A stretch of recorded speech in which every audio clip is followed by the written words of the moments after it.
This morning, I'm sure many of you opened up a newspaper or your iPhone or iPad or laptop and read today's top stories. So I'd like to see a quick raise of hands. How many of you saw a headline this past week about a wave of bombings across Iraq? Raise your hands if you've seen it. Okay, a few of you out there.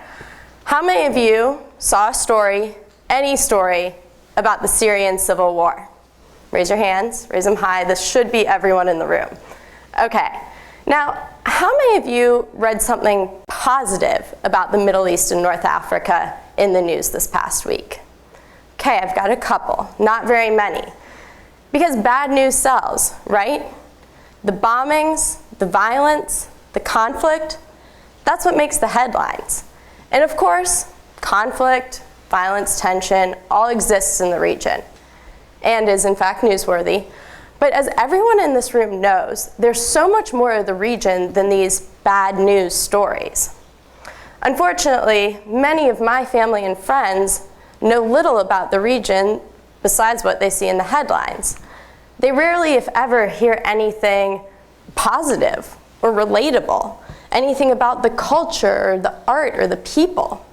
So when I return home from a trip to the Middle East and I want to share with them my exciting stories and my new friends, they have a really hard time reconciling this positive experience that I've had with the very negative image from the news.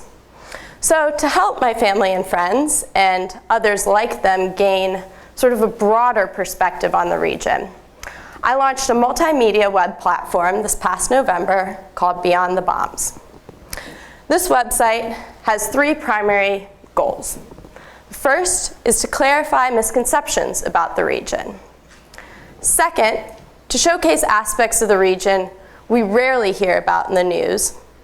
And third, to humanize the violence, political tension, and economic hardship that do make the headlines. And I do this by highlighting articles, videos, photos or photo slideshows, as well as audio clips that relate to the mission of the website and are already posted online.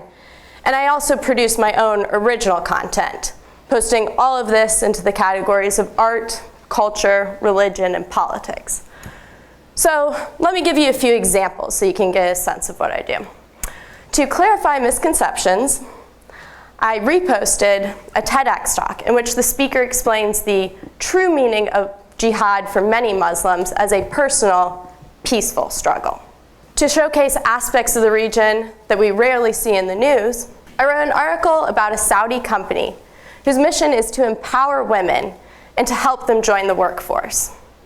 And finally, to humanize the violence that we do see, I photographed paintings by a Syrian artist depicting the pain and suffering that she, her friends, and her family have experienced during the conflict.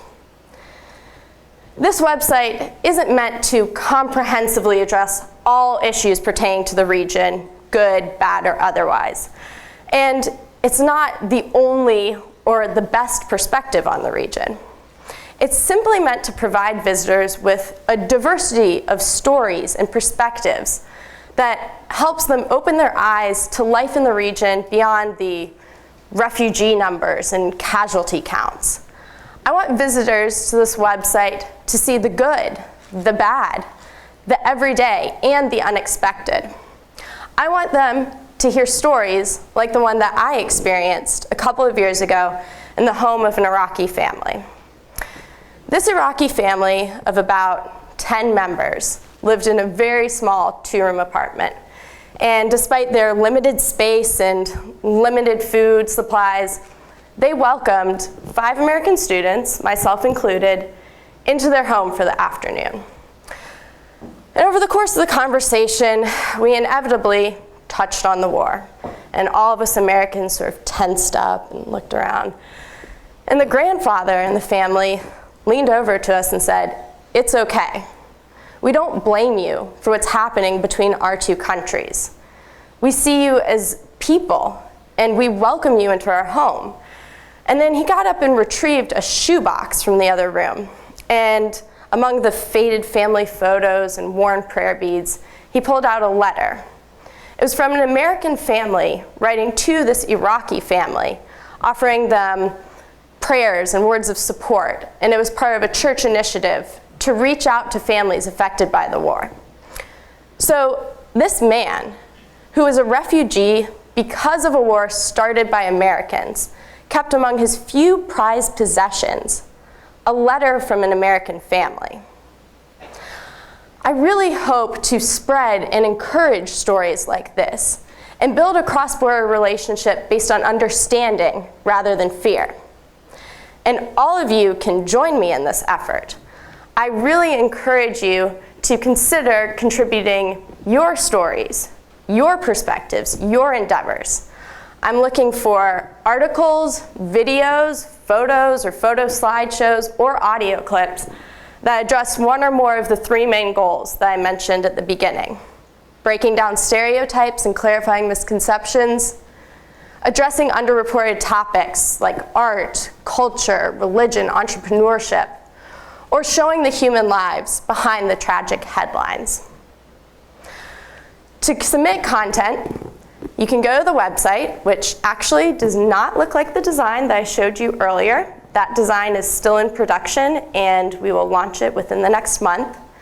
Currently, all of the content is hosted at beyondthebombs.wordpress.com.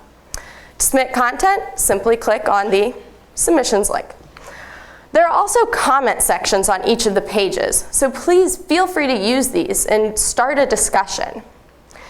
And finally, please spread the word on Beyond the Bombs. The more people who know about this website, the wider a diversity of stories and perspectives it will be able to attract, and the wider audience it will be able to inform about the region. My hope is that this website will become a platform where visitors can connect with a region that's largely inaccessible to them through mainstream media, and where all of us together can work on reducing the misunderstandings and the politically driven tension that has really defined the relationship between our two regions over the course of our lifetimes. Thank you.